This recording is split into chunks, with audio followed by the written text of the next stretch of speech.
All right, well, I think go ahead and get this started. Welcome to the first Microsoft and You webinar for 2022. My name is Ted Brown. I'm the Director of Product Management here at Ntiva.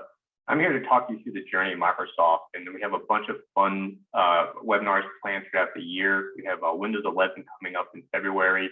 We also have some Outlook tips and tricks in March. And there's other avenues I want to bring up to you as far as like Azure Virtual Desktop versus the Windows 365, which was an announcement made back in October, and how it might help out your business, how you can take advantage of it. So we have some fun and insightful things we want to present to you, but I think today the most important topic on people's minds is what's this Microsoft 365 price increase and how it's going to impact me and my business. And also in conjunction with that is what is this new commerce experience? So that's the thing we're going to present to you today. Again, it's not the most fun and exciting thing, but I think it's the most important thing for your business. So as we go through these slides, a little bit of housekeeping up quick. If you have any questions during this, please use the Q&A section of the Zoom feature. There's a lot to cover, and it's going to be kind of like a lot of kind of talking about through the PowerPoint, but if people have questions, I want to actually answer them all at the end. I don't think I'm going to take the full amount of time during this presentation to make sure we have plenty of coverage for your questions. And if this lasts more than 30 minutes, I'm happy to hang here as long as possible, make sure you guys are all comfortable. So please put anything into the Q&A section. And one more thing before we get started, there's some key terms I want to get into, so to make sure we're on the same page talking through this Microsoft price increase and the new commerce experience. The first is what's called legacy licensing. What is legacy licensing? Legacy licensing is any of the Office 365 licensing you're using today, which is called seat-based licensing. So if you're using, say, Office 365 E3 or Exchange Online Plan 1 Intune, and Intune is not a seat-based license, it's actually a device-based license, it is actually all correlated into what is a legacy license. So if you're using Office 365 today, it is deemed legacy licensing. And the next piece is what's called NCE, New Commerce Experience. Now, this is a Microsoft platform that's been developing for a couple of years. I'm going to get into the new nuances of it coming up, but that's what I mean for NCE. It means New Commerce Experience. And the last piece is CSP. That's a cloud solution provider, cloud service provider, such as Ntiva. Now, I'm going to jump right into the Microsoft price increases that are going to occur after March 1st of 2022. So it's a kind of a lot in this slide. And the key parts of this I want to actually make clear is it has to do with subscriptions ending after March 1st of 2022. So as I mentioned before, all these Office licensing you have today on legacy pricing, they actually all have a subscription end date. Even though you're paying for them on a monthly basis, you can increase your license up or down, or move to a different license, they actually all have an end date that is typically annualized. So if you purchase, let's say, Office E3 on March 15th of 2020, the end date of that would have been March 14th of 2021. It would have renewed and then renew again on that same date year after year. So that would be the end date of that subscription. So these price increases here would occur after that subscription end date. This also kind of correlates over to the NCE pricing, which I'm going to show to you in a little bit. So it kind of all wraps together, but this is how it would actually flow up. So it's a price increase on a handful of SKUs, which is the 6 main SKUs on Office 365. So you have your Microsoft 365 Business Basic, Microsoft Business Premium, your Microsoft 365 E3, your E1, E3, and E5 in the Office suite. They all range from around like an 8.75% to, I believe, a 25% increase on the cost. Now, this is only impacting commercial clients and the GCC clients. So if you're a non-profit customer out there or education customer, this price increase does not impact you as a business. Now, it doesn't impact you today, but I believe in the near future, sometime in 2023, Microsoft will be coordinating these programs into those types of licensing. So that'll be something coming down the pipe. So anything I'm talking today, if you're a nonprofit or a education client, there's nothing actually in this webinar that will apply to you and your business. There's no price changes occurring on other SKUs, such as the other main Microsoft SKUs of Microsoft 365 E5 or the Microsoft 365 Business Standard, what a lot of clients use today. So there's no price increases there, or any on the other add-on license, Exchange Online Plan 1, Azure Information Protection, Visio, Project, all those maintain the same. The other piece of this is Microsoft is rolling in some benefits with these price increases, such as they're adding in the audio conferencing, which is the call-in dialing, which is typically a $4 value. They're putting these into anything that already includes a team license. So you actually gain a little value on that one. But in my experience, a lot of clients don't actually usually use a one-to-one relationship between purchasing Office E3 and buying all audio conferencing. So I see clients buy like 30 Office E3 and throw in like maybe 10 audio conferencing. So it's never a one-to-one relationship. Now, again, I kept saying NCE and legacy at the beginning of this. So this is the legacy pricing changes. And I'm going to get into how this actually correlates over to the new commerce experience. But before we get into what that looks like, I want to talk about what is this new commerce experience and what does it mean to me in a business. Now, as an end user, I don't believe the new commerce experience will impact you too much, but it is actually an avenue of how you purchase licensing today. So this is the best chart I could find to actually try to help describe it. And please don't try to read all through the nuances of it, but really what it comes down to is on the left side, you have what is today's experience of buying Microsoft licensing. So there's a bunch of different avenues of purchasing Microsoft licensing. You have your Office 365 licensing, which is the cloud provider, PSP, of where you're providing it today. And you have people that buy like open licensing or the volume licensing. You have to have a different separate portal for managing all your different licenses there. You also have like the EA agreements, again, a separate portal where you maintain all your different licenses. So Microsoft wants to simplify this process and create this one portal to control them all, this one ring to kind of control all the different providers and different licensing SKUs. So they came up with this new commerce experience, which will encapsulate all the different licensing types, which is on the right side of this graph. And on this is kind of what we fall into here is the breadth motion. That's where the Office 365 licensing are purchased. If you're purchasing Azure subscription, it's going to fall right in within there. And then anybody that's more of on the EA side, like a larger organization, would fall into the enterprise motion experience. And if you want to buy direct from Microsoft, you can, such as the self-service motion. So it kind of puts it all into one avenue, but it still puts all the licensing within your tenant to have easy one place to actually access your license. So it does help streamline that process.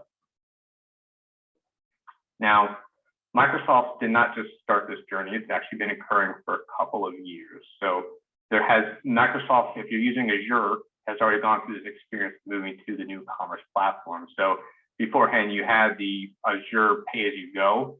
They've actually rebranded that and termed that Azure plan. It's the same thing. You're still paying for your consumption, but it is all within the new commerce experience. And they actually have a lot better cost analysis, billing analysis you can do within it, kind of provide a little extra value to you.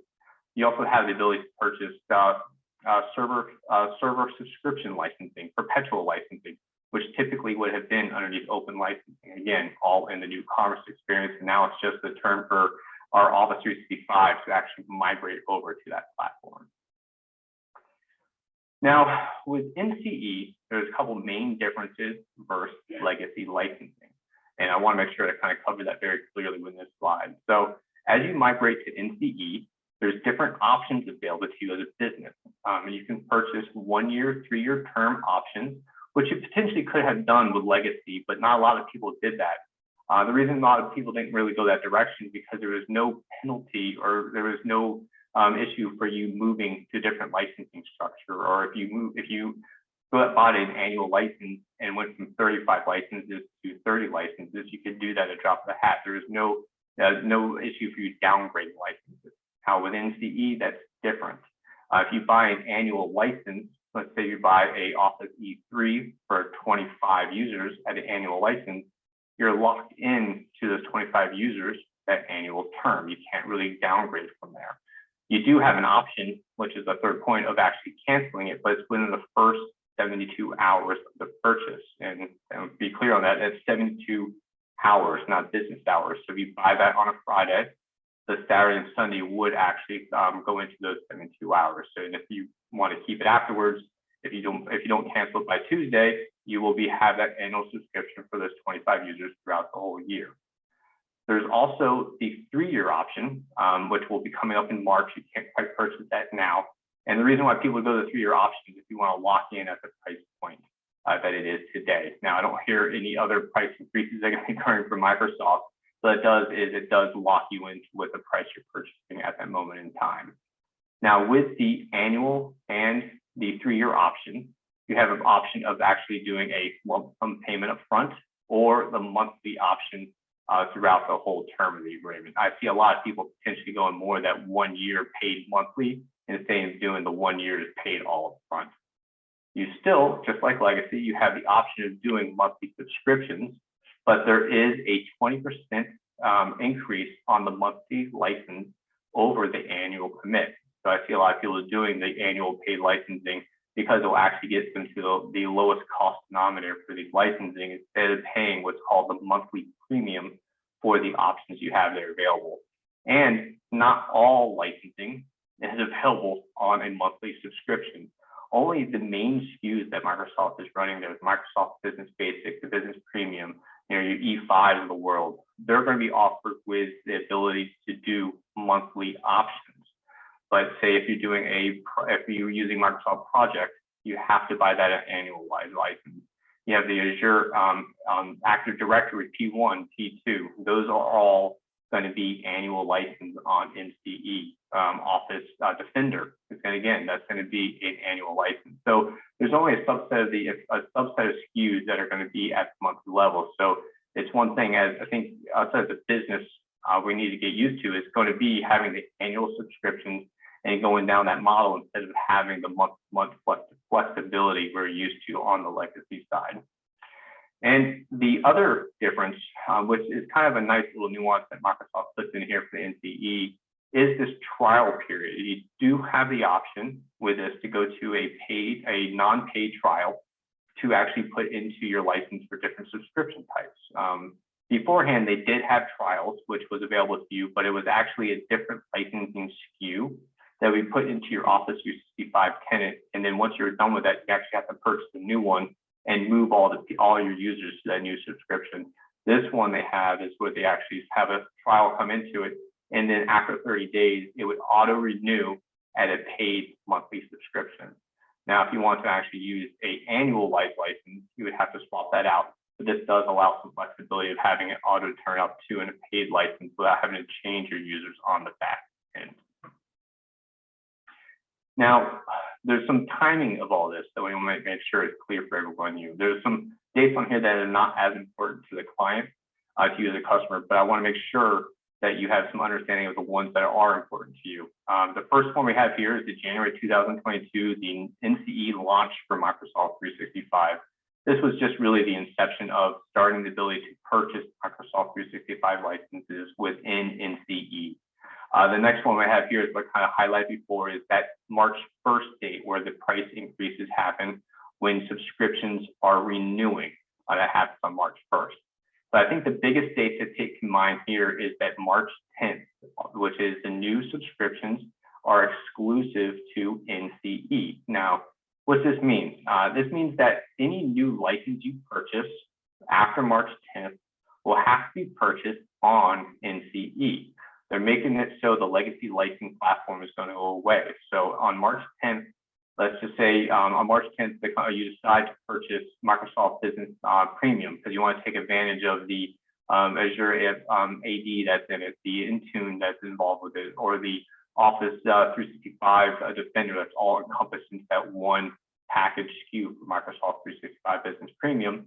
If you did not have that on March 9th, you would have to buy that in NCE on March 10th. So anything new is going to be going that direction. This also includes any of the add-ons used. So say in April, you want to add Visio Plan 1 or Plan 2, and you don't have that today, you'll be purchasing that on NCE. So this is the platform that they're really pushing everyone to. The other date on here, which is in the middle, is the end of legacy renewals. As I mentioned earlier in this webinar, there's the subscription term date or the end date on all the subscriptions. those will automatically renew in legacy year after year. There's nothing you have to do as a client, just something that happens. But if there's any legacy SKU with a subscription end date that is post the June 30th timeframe, it will not be able to automatically renew in legacy and would be needed to be refreshed and purchased on the NCE. So if you have a project, premium plan 3, and that has a term date of August 3rd of 2022, when that comes time for that renewal, it will have to be purchased in the NCE platform. Again, it's just their way of depreciating the legacy platform. And then at the end of this, July 2023, they have everyone on NCE. Now that everyone, I think, kind of a little should have an asterisk on it. Again, because it doesn't apply to the nonprofits of the world or the education of the world. And in fact, the new commerce does not apply right now to GCC. So there's other types of license that still need to be moved into this licensing structure, which I believe will start to occur in 2023. But this means that everyone on the commercial licensing will be purchasing licensing ongoing within the new commerce experience. Now, Microsoft's trying to make a push for this to happen sooner than later. Again, this is going to occur all over the course of this next year, but there's avenues of you as a customer to take advantage of these price promotions to get into NCE earlier and potentially keep the same price point you're paying today within legacy licensing. So let me describe this slide for you a little bit. So the top part of this chart, Microsoft NCE offers before March 1st, shows a potential promotion that you can take advantage of if you want to move to NCE prior to the 1st of March. You can see here on the left part of that screen, you have the monthly subscription price for NCE. Let's say you take Office 365 E1, for example. Right now for NCE, if you pop that on the monthly subscription, it'd be $10. If you want to do that on an annual subscription, paid annually, it'd be $96. If you want to do that on an annual subscription paid monthly, it'd be $8. And that $8 is the exact same price of what that stock price is today on legacy licensing before the price increase takes effect on March 1st. So if you as a business want to move to the NCE prior, you can actually lock in the price points you're paying today at an annualized license for a full year. Now, this doesn't mean that you lock it in forever. It just means you lock it in for the term of that subscription.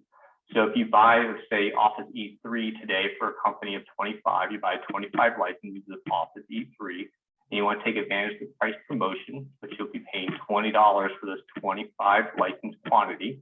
You'll be paying for that from February 2022 to February of 2023. And at that point, when you renew that subscription, it would go up to that new price increase, which if you look at the below slide, describes what that price point would be. And say for Office E3, that'd be the $23 price point per year. So it'd actually be pushing off the price increase to you as a company for a full year going that direction. So there is some opportunities to make sure to lock in the current price point you're paying today, but that would need to actually take place prior to March 1st of 2022. And then if you do this after March 1st, then you'll see what the price points are there for the annualized paid monthly. You can do like an Office E3 at $23, Office E1 at $10. It does just have that price increase that takes place after that March 1st date. Now, there's some other options to consider or items to consider when moving into NCE. And I just want to make sure we're clear on some of the capabilities here. So customers do have the capability of doing mix and match of annual and monthly subscriptions for the same service. And I think this is an important thing to take home is if you have seasonal based employees, it might not make sense to purchase them on an annual license. So let's say a company of 25, let's take an example of an accounting firm. You guys are ramping up for the audit busy season. You have 5 new employees come on board. So you go from 25 employees to 30. It might make sense for you as an organization to purchase 25 annual license at that lower price point. But for the 4 months of that busy season, you're buying for this extra 5 people, you're purchasing the premium, the monthly premium at 20% for those 5 users. So you only have to have them for 4 or 5 months, and you can remove them out of there. So you can see the price point on something like that would be for, say, Office E3 you're going to be paying $27.60 for that monthly subscription of E3, because it's the 20% premium for those 5 users, but it's only for those 4 months, and then you can go ahead and cancel the subscription. Whereas the remainder of your 25 employees that are going to be there for the full year can take advantage of the price of locking in at $23. So it'll actually save some money in that. So you can kind of do some mix and matches to see what makes sense for you as a company. Also with this, customers have the ability to upgrade from monthly to longer term. So let's say if you as an organization is not ready to embrace the annualized licensing Microsoft is kind of really pushing to, and you want to buy just a monthly premium of Office E3, you can definitely do that. And then say if you do that in March, it'll be the $27.60. And then come August timeframe, you go, hey, I think I'm ready to purchase this annualized license. You can upgrade that to the annual term. And then the annual term would start in August when you purchase that annualized license for Office E3, and then lowering your price to that $23 price point.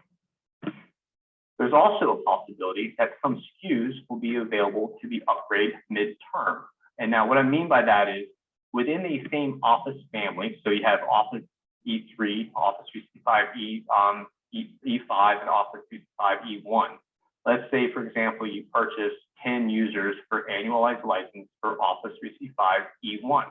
You do that in March, and that's going to cost $10 a month for those licenses.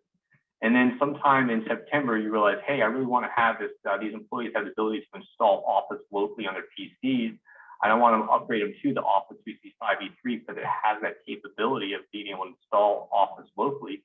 You can upgrade that license to the Office 365 for no penalty, and then pay the $23 for the remainder of that term. So we have that capability. You will not have the same capability going downwards, though. So if you buy 10 users at Office 365 E3, you can't downgrade them to E1. You're locked in at that highest level price. Licensing count may be increased for a subscription at any point during the term. So again, let's take an example. You have Office 365 E3. You have 10 of them, and then sometime in April, you have some Rockstar employee that comes in. You want to make sure to add them to your licensing structure. You increase your annually term license from 10 to 11. And all that do is would actually term that license for that same subscription. So come February 2023, you would then repurchase the subscription at a quantity 11 instead of 10, but you would have been paying monthly for that for the entire year. The only thing is you can't downgrade once you increase a license quantity within that SKU. So for some reason that Rockstar employee just turned out to be a rock and it wasn't a great hire, and you decide to put them on the annual license SKU, you would not be able to take that away from your subscription. And if you decide not to actually hire anybody replacing them, come time for the subscription term to renew, you can then renew back at the 10 user quantity instead of the 11. And also with this, the NCE, again, like I said before, only applies to commercial clients. It does not apply to government clients, nonprofit clients, and education clients. It will soon. I have a feeling it's going to be something in 2023, but that's not something that they're pushing for right now. And that's pretty much the information I have to provide you for what the changes are for Microsoft pricing. I do see some questions in here. We'll get into them in a second. But I do think the main takeaway from this is there are some new avenues coming down the path for Microsoft for these new price increases. And again, credit to Microsoft on the fact that they, over the years, they haven't had any price increases happen, and they have been putting a lot of development into the platform, a lot of adding robust options for people to take advantage of within the same product set, and throwing more avenues to actually use more from a different SKU throughout the years. So they have been putting a lot of time into it. But on that, since the price increase is occurring, there are potential offers out there that you can take advantage of to keep your costs at a lower price point for a year as you plan for price increases in 2023 if you want to take advantage of the annual license. So that's all I have for you today. I hope it was beneficial. I'll go ahead and take a look at questions, and we'll go ahead and answer that up. And if there's any questions that come through, just let me know as well. We have a question here. We'll be able to get a PDF presentation of the price details. Yes, I'll coordinate that with our account management team and marketing and we can make sure that the price information is out to everybody. I have another question here. We have Microsoft 365 Business Standard license. Is this license not part of the change? Yes, that is correct. It is not part of the change to the price increase. There is no price increase for Microsoft Business Standard. That is going to stay the same.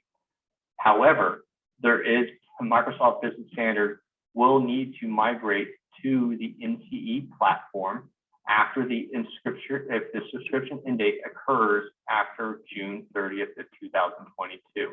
So no matter what, there is a change coming for Microsoft Business Standard. It will just happen when the termination of that subscription occurs. And when that happens, you still have the same option of purchasing that license structure at an annualized term or a monthly term. And so the monthly term will have a 20% higher increase if you want to go to the monthly option. So that's why it was kind of like, it kind of has an impact, because it really, anything that happens after after June 30th of 2022 will need to occur on the NCE platform, regardless of what license you're using. So if it's the Exchange On-Land Plan 1, if you have 20 of those will need to be renewed on the NCE platform. If you're using Intune, it needs to be on the NCE platform. EMF, the Enterprise Mobility Suite, again, will all need to be renewed on the NCE platform.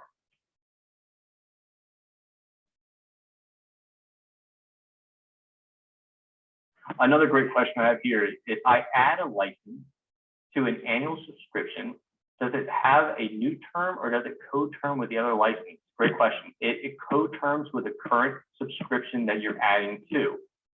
So if you have Office E3 and you purchase an annualized license in March, the subscription term on that will be of March 2023 when it turns out. And if you add a license to it, say in June of 2022, that new license will co-term with your end date of 2023 of March. So basically, when it comes down to March 2023, when you need to renew that same subscription, you will renew it at that one quantity higher or three quantity higher, whatever you purchase throughout the year. Great questions. Keep coming through. I have another one that just came through. We have to upgrade to NCE platform after June 30th. We'll be able to keep our Microsoft 365 Business Standard license, but at a higher price. If you want to keep the same price for Microsoft 365 Business Standard license after you migrate to NCE, you will need to purchase the annualized license SKU for that. If not, it will be 20% higher than you're paying today. So pretty much anything that's going to have a monthly option will have a 20% increase than what it was beforehand. And again, not all licensing structures have the monthly option, but all the main SKUs that people are using to do business in 365 do have monthly, such as all the 6 SKUs that are increasing: the Microsoft Business Basic, the E3, the E5, the Business Premium, the Business Standard. You have Visio will actually have a monthly option. And then you also have a handful of other ones, such as the Apps for Business or Apps for Enterprise. But a majority of all the other licensing structures will not have a monthly option. It will be an annualized term at the same price it is today.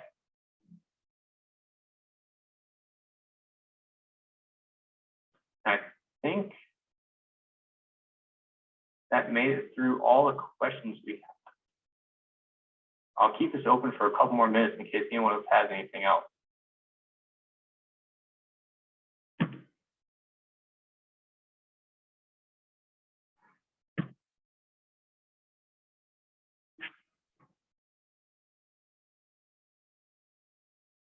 Well, I hope this has been beneficial for everybody. I look forward to having some more fun, interactive type of webinars coming up, and I do think we'll have some fun information coming with Windows 11, with the Outlook tips and tricks and the Azure virtual desktops of the world.